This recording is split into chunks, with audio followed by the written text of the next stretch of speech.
저의 프로젝트는 경주역 폐철도 유후 부지에 위치한 현대미술관입니다. 경주는 도시 전체가 살아있는 박물관이라 불리며 이곳을 여행하다 보면 익히 알고 있는 유적과 인물 외에 숨겨진 다채로운 자연경관을 발견할 수 있습니다. 연간 관광객 500만에 이르는 관광도시인 경주에는 올해 큰 사회적 이슈가 있습니다. 올해 초 100년의 역사를 가진 경주역이 기능을 멈추고 신경주역으로 이전했습니다. 도시적 관점에서 경주역 유후부지는 동측의 구시가지와 서측의 신시가지가 만나는 독특한 장소에 위치하여 있습니다. 기존의 철도선이 갈라놓은 두 지역은 도시가 이루어낸 모습에서 차이가 나타납니다. 이에 따라 기존 경주역 유후부지 일대를 도심재생사업과 관광사업의 방향으로 개발하고자 하는 계획들이 추진되고 있습니다. 현재 행정업무단지, 전통한옥호텔, 상업단지, 문화예술단지로 영역을 구분하여 부지를 개발하고자 하는 청사진이 나와 있습니다. 저는 문화예술단지에 집중하여 경주시 계획의 방향과 발맞추어 이곳에 경주현대미술관을 설계하고자 했습니다. 예술은 대중을 하나로 모으는 힘이 있습니다. 영감과 교훈을 주며 지역 사회를 육성합니다. 그것이 경주 유후부지 개발에서 제가 미술관을 설계한 가장 큰 목적입니다. 그리고 이 미술관은 정통적인 미술관이 아닌 전체 커뮤니티를 위한 문화적, 사회적 경험을 추구합니다. 계획 단계에서 두 가지 원칙을 세웠습니다. 첫째, 지역의 정체성이 투여된 건축물의 계획. 둘째, 모두가 접근 가능한 예술 공간을 통해 미술관의 역할 확대. 경주 도심 정체성을 살펴보면 타 지역에서는 발견할 수 없는 특징적인 땅의 모습이 있습니다. 바로 능과 고분의 존재입니다. 도심의 한가운데에 삽입된 그 개수만 1300개에 이릅니다. 고고학적으로 중요한 가치를 이루며 경주만의 독특한 지형을 형성합니다. 저는 이 풍경에 건물의 정체성을 형성할 잠재성이 있다고 판단했고, 제 건물 또한 이러한 이색적인 지형처럼 현대 도심의 한가운데 산과 바위, 나무로 이루어진 풍경이 되는 것을 상상했습니다. 그렇다면 자연스럽게 계절과 시간은 미술관이 다양한 현상과 경험의 층을 형성하도록 할 것이라 생각했습니다.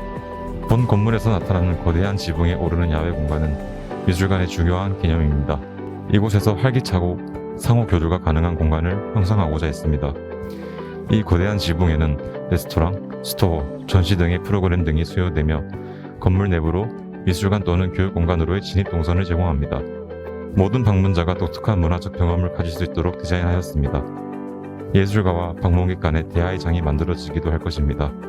동측의 지상층 레벨에서는 서측의 야외 광장에서의 소음을 지하층에서부터 신겨 올라오는 나무숲 공간을 통해 차단하며 동시에 진입하는 이용자에게 보다 자연적이고 차분한 분위기를 제공합니다.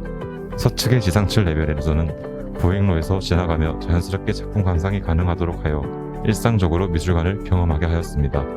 미술관 내부의 전시 공간은 5m, 10m, 15m의 야외 전시 공간까지 디지털 아트, 행위예술, 현대예술, 각가지 스케일의 다양한 소재의 예술을 경험할 수 있도록 계획되었습니다. 이곳은 문화와 상업, 지역 사회가 함께 어우러져 모든 사람이 즐길 수 있으며 지속 가능한 문화 허브입니다.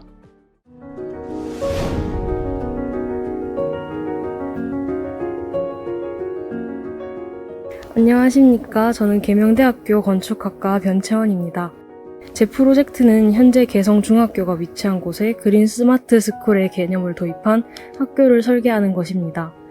그린 스마트 스쿨을 적용하는 학교인 만큼 앞으로 변화하는 교육과정에 맞춰 유동성 있게 실을 사용하고 변화할 수 있도록 하였고, 중학교, 고등학교 둘 중 하나에 국한되지 않는 개성학교라는 개념으로 설계를 하였습니다.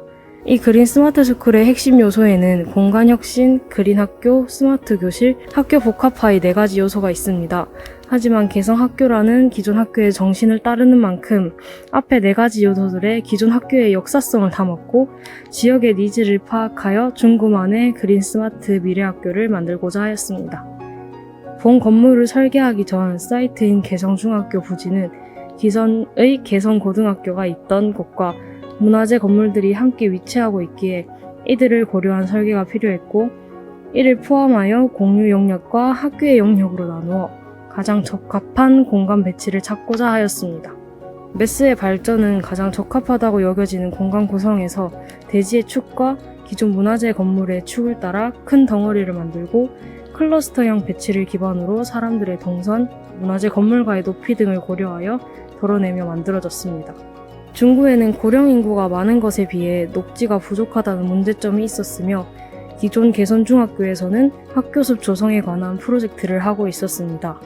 그렇기에 이들을 고려하여 넓은 대지 곳곳에 생태숲을 조성하고 영역에 따라 적합한 식종 프로그램들을 배치하여 주민들에겐 쉼을, 학생들에게는 경험을 얻을 수 있도록 하였습니다. 주민들과 공유하는 영역은 생태숲뿐만 아니라 주차장으로 진입하는 공간으로 뻗은 구역 또한 공유 영역으로 지정하였습니다. 학생들이 사용하는 시간 외의 주말 등 시간을 정하여 시청각실, 미디어실, 도서관들을 오픈하고 주민들이 사용할 수 있도록 하였습니다. 1층에는 이들을 관리하는 행정구역을 배치하고 아트리움 쪽에 다른 학교 시설과 입구, 코어 등을 따로 배치하여 동선을 분리하여 안전을 지키고자 하였습니다. 건물의 단면을 보시면 중심의 아트리움에는 홈베이스, 러닝허브, 무대를 설치하여 소통이 이루어질 수 있도록 하였고 관리를 위한 교무실을 반대편에 함께 배치하였습니다.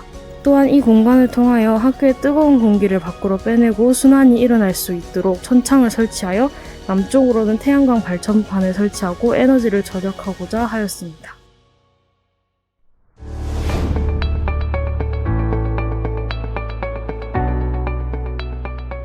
안녕하십니까. 계명대학교 건축학과에 재학 중인 5학년 이재욱입니다. 저희 계명대학교의 건축학과는 단일 건축대학으로 독립된 형태가 아니라 공과대학에 소속된 형태로 존재합니다. 그래서 건축학부만의 건물이 존재하지 않아서 건축 관련 학과생들의 스튜디오 환경이 좋은 편이 아닙니다. 이런 건축 관련 학과생들의 작업 환경을 개선하기 위해서 기존의 계명대학교 공과대학 서쪽 언덕부지에 건축학부 건물을 기획하게 되었습니다. 건축학부 건물에서 가장 핵심적인 공간이자 학생들이 가장 오래 머무르는 공간인 스튜디오는 경사진 대지의 특성을 고려해서 계단식 형태로 만들어졌습니다. 또 스튜디오 공간 사이사이에 크리틱을 할 수 있는 크리틱실이 존재하며 스튜디오 공간과 크리틱 공간을 분리하였습니다. 하부의 스튜디오 공간 위로는 3개의 큰 메스 덩어리가 올라가게 됩니다. 가장 남쪽에 위치한 A동은 학생들이 3D 프린터나 레이저 커팅기 같은 큰 기계를 활용하여 모형을 만들 수 있는 공간과 건축 재료의 강도를 테스트할 수 있는 공간들이 있습니다. A동의 상부에는 학기가 지난 후 우수한 작품들을 보관할 수 있는 유글라스로 인면 처리된 모형 보관실이 위치해 있습니다.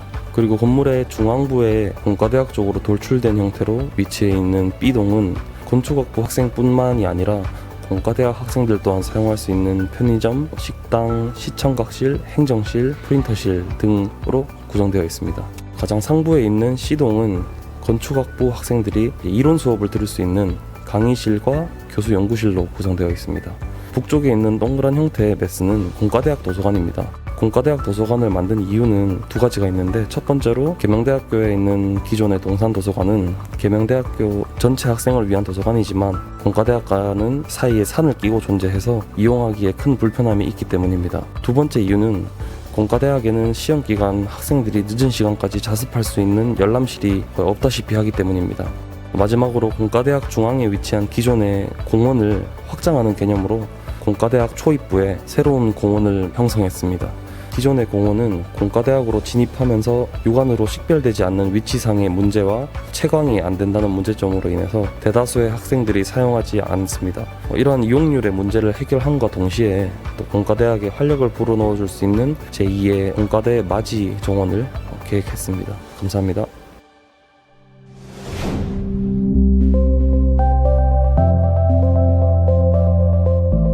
안녕하십니까. 계명대학교 건축학과 이현주입니다.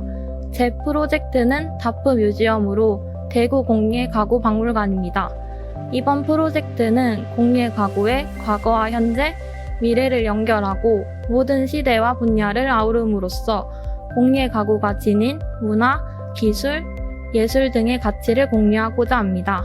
사이트는 대구 3호선 건들바위역에 인접해 있고 대구광역시 중구 명륜로 26길, 명동로 251 일대에 위치하고 남쪽에는 이천동 보미술거리, 북쪽으로는 동산문화거리가 존재하고 약 11,050제곱미터 규모의 건물을 설계하였습니다.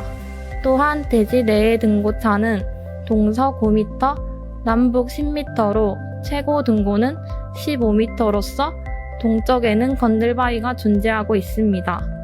대구의 새로운 핫플레이스로 떠오르는 대봉동은 대구의 최고 중심이라는 입지적인 장점을 가지고 있으나 단월당에서 도보로 약 20분이 소요됩니다. 대구의 명물 골목들이 쇠퇴하면서 시장의 활력도가 낮아지고 화랑과 공예가들이 이천동으로 이주하는 상황이 매년 발생하고 있습니다. 이로 인해 대지의 북쪽의 봉상동 문화거리의 문화, 예술 등의 성격을 광역 배치 개념으로 남쪽으로 확장해 봉산문화거리, 사이트, 이천동 고미술거리의 축을 형성해줍니다. 화랑들과 시민들의 트렌드 중심인 사이트에 예술, 개인, 자연의 조화를 통해 공예 가구의 오브제를 주목하고 공유하는 공예 가구 박물관 플랫폼이 되고자 합니다. 매스 프로세스는 대지의 인접 도로에 있는 축을 이어서 분리시키고 녹지 공간과 채광을 확보합니다. 프로그램에 따라 크게 전시, 체험 교육, 관리 등으로 매스를 분전하고 대지 등고를 활용하여 진입로 부근에 커다란 야외 광장을 형성하고 경사에 따른 지붕을 형성합니다. 전체적으로 건물의 진입로마다 야외 광장을 두어 건물 내부뿐만 아니라 외부에서도 크게 즐길 수 있고 공예 작품과 쉼터 및 예술 공간으로 제공됩니다. 다음은 개방형 기획 전시실과 근현대 가구 공예관이 있는 실내 공간 모형입니다. 공예 가구 등 다양한 기획 전시와 공예 가구의 역사와 관련된 전시가 열리는 공간입니다. 감사합니다.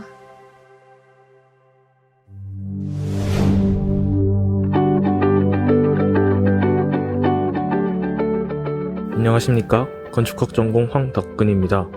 저는 대구 중구 남쪽 끝자락에 위치한 남산 어린이공원 일대의 각 연령층별 어린이집, 청소년센터, 노인복지관을 설계하였습니다.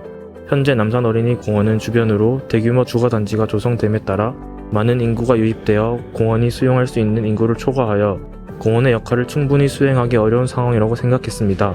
현재 모든 벤치에는 사람이 앉아 있으며 쓰레기 또한 많이 버려져 있는 상황입니다.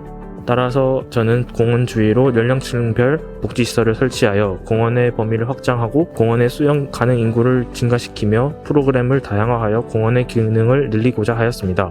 세 가지 건물을 설계하는 과정에서 첫 번째로 고민한 것은 세 가지 건물이 하나의 프로젝트로 인식될 수 있도록 하는 것이었습니다.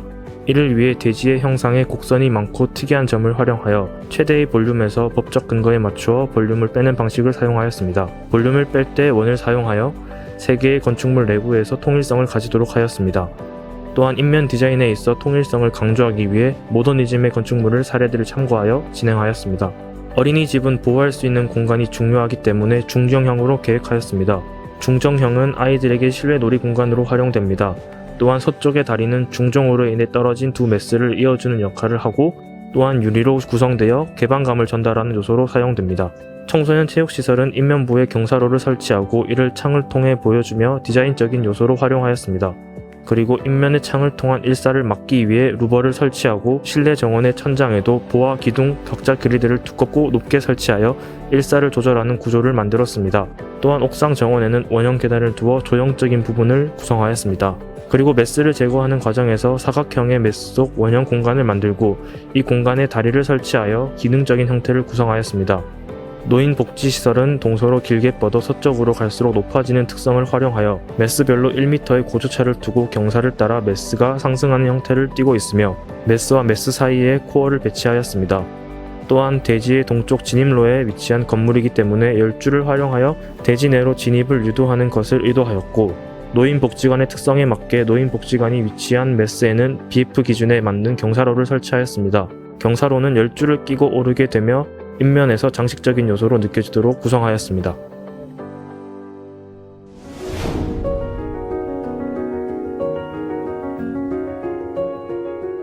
안녕하세요. 계명대학교 건축학 전공 하주연입니다. 프로젝트를 시작하면서 학교에서 생활하면서 가장 크게 느꼈던 것이 무엇인가를 고민했습니다. 여러 가지가 생각나지만 그 중에서도 바로 학생들의 손에 있는 문서의 변화가 가장 먼저 떠올랐습니다. 그렇게 요즘 시대에 요구하는 도서관의 역할은 무엇인가를 생각하게 되었고 딱 두 개의 단어, 디지털화 시대와 커뮤니티로 표현할 수 있습니다. 복합적인 용도로의 공간 활용을 요구하는 지금 공공시설의 핵심은 커뮤니티입니다. 이 커뮤니티를 공간적으로 극대화할 수 있는 방안은 무엇일까를 생각해 보았고, 가장 간단한 방법으로 내외부 공간을 다양하게 왕래할 수 있는 공간을 형성해 주는 것이라고 생각했습니다. 말 그대로 도심 속 자연을 느낄 수 있는 공간을 형성하여 조금 더 활발하고 여유로운 분위기의 공간들을 만들어내는 것을 목표로 했습니다. 커버 리브러리는 정적인 공간의 대표적인 이미지의 도서관의 변화를 목표로 합니다. 디지털화와 더불어 가상시대에 맞는 기술들을 적용하고 근본을 탄탄히 하기 위한 정보 자료를 디지털화하는 작업을 할 수 있는 공간들을 포함했습니다. 상업시설을 그 사이에 두어 함께 이용할 수 있게 했고, 이를 이용하여 콘텐츠를 만드는 오피스가 문서의 디지털화 작업은 기본으로 아이디어를 얻고 이 공간을 함께 활용할 수 있는 프로그램을 제시했습니다. 공간의 사용 빈도와 다양한 접근 방법을 생각하여 기존의 질서 정연하고 정적인 박스 형태의 메스에서 무질서한 사람들의 정보 습득의 자유로움과 공간 사용의 자유로움이 더해짐으로써 컨셉과 메스 형태가 발전되었습니다. 먼저 다양한 사람들의 유입을 극대화하고 남쪽을 열어주어 주변의 녹지 공간 부족함을 해결했습니다. 두 번째로는 대지로의 유입이 가장 많은 두 곳을 선정하여 이곳을 크게 열어주었고 연결하면서 메인 동선을 설정했습니다. 세 번째로 등고를 활용하여 건물의 진입을 다양하게 하였고 큰 아트리움으로 건물의 내부가 자유롭게 연결되어 소통하도록 합니다. 마지막으로 두 메스의 형태적으로 일체화를 시키고 메인 공간을 감싸는 형태로 공간을 강조합니다. 이 커버 리브러리 프로젝트는 디지털 도서관이 논문, 책, 필름 등 모든 정보를 디지털 파일 형태로 컴퓨터에 입력하고 이를 네트워크상에서 이용할 수 있도록 한 시스템화된 도서관이고 미래의 가상도서관의 시작과 중심이 되고자 합니다.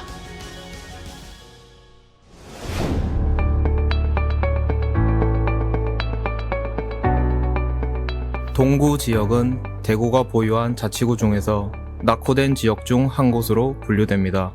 2016년에 신축된 동대구역 복합환승센터를 중심으로 많은 사무용 빌딩들과 아파트들이 대거 유입되면서 겉으로 보기에는 지역 개발이 정상적으로 진행된 것처럼 보이기도 합니다. 하지만 도시의 내면을 살펴보면 프로그램적으로 주거와 사무용 건물의 비중이 상당수이고 그 외에는 최소한의 상업 및 편의시설이 자리하는 것을 확인할 수 있습니다. 본 프로젝트의 목표는 불균형한 개발로 인하여 급증하게 된 인구수 대비 상대적으로 부족한 상업, 문화 및 편의시설의 추가 확보가 필요해 보이는 동구 지역의 새로운 건축물을 제안하는 것입니다.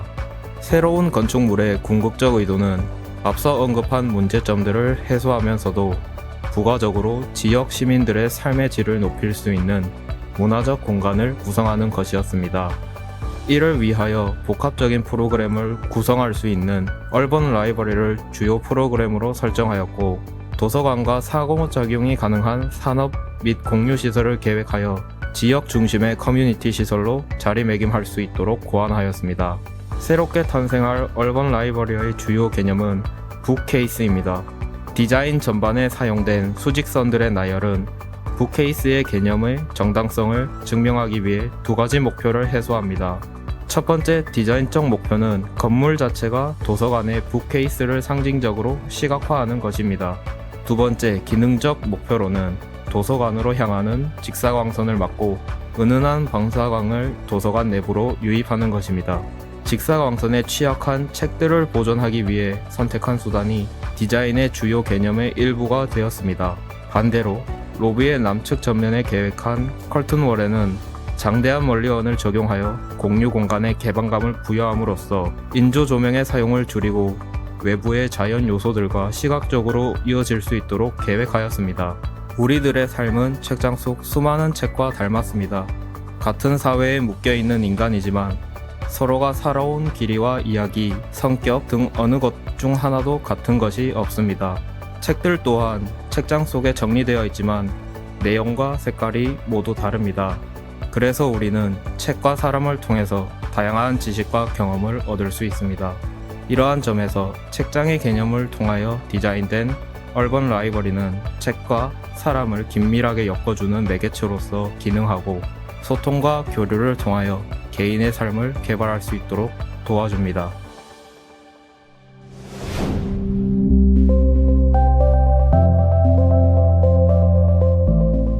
안녕하십니까. 건축학과 유상구입니다. 누구나 과거의 것들로부터 깨달음을 얻어 현재를 학습하고 미래의 성장을 경험합니다. 다음 세대 도시의 시민들은 과거의 역사에서 비극과 아픔을 되풀이하지 않고 빛났던 역사를 모범 삼는 시민으로 거듭나 발전을 도모할 수 있어야 합니다. 이를 위해서 필요한 것은 팬데믹으로 소외된 전시관에 관심을 기울여 문화와 예술을 향유하고 도시 속 역사와 사건을 중심으로 그 가치를 공유하는 것입니다. 개인주의가 심화하는 한국 사회 속에서 전시관이 이 역할을 수행하기 위해서 현대인의 흥미를 유발하는 요소가 꼭 필요합니다. 이는 곧 현대인의 온상인 도시와 건축물 간의 원활한 소통이 필요하다는 의미이며, 이 프로젝트는 역사, 자연, 방역 등 다양한 측면에서 전시관이 도시와 어떻게 연동되어야 하는지를 제시합니다. 고양시는 만세운동이 활발했던 역사적 맥락이 존재합니다. 처음으로 배를 타고 만세운동을 했던 곳이며, 이러한 과거는 고양시의 일산 호수의 건축물의 역사적 가치와 정체성을 부여합니다.